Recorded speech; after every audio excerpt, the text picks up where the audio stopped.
Pamoja na haya yote, waandishi wa habari, mmekuwa ukisikia kuna baadhi ya viongozi ndani ya chama cha NCCR Mageuzi wamekuwa wanamshambulia Dr. Avelin Munisi kwa kuteuliwa kwake, wakisema sio mwanachama, wakibeza na mambo kadha wa kadha. Lakini chama kama chama tunaunga mkono uteuzi, lakini baadhi ya watu kwa sababu zao binafsi, kuna baadhi ya mambo waliyataka kwa Dr. Avelin Munisi kudhalilisha utu wake kwa sababu ni mwanamke, lakini Avelin akasimama kulinda heshima yake.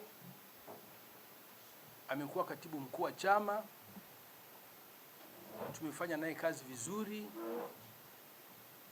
Amekuwa ni mama mwenye msimamo, mtendaji mzuri, amegombea umakamu wa rais, amezunguka nchi nzima, anaijua Tanzania,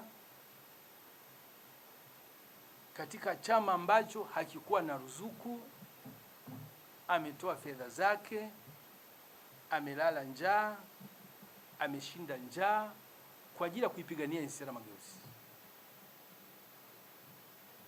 Sasa unyanyasaji wa kijinsia kwamba kwa kuwa ni mwanamke sasa amekuwa katibu mkuu, sasa amekuwa mbunge, baadhi ya viongozi wanajaribu kumtisha aogope kwamba naweza nikafukuzwa kwenye chama nikapoteza ubunge wangu.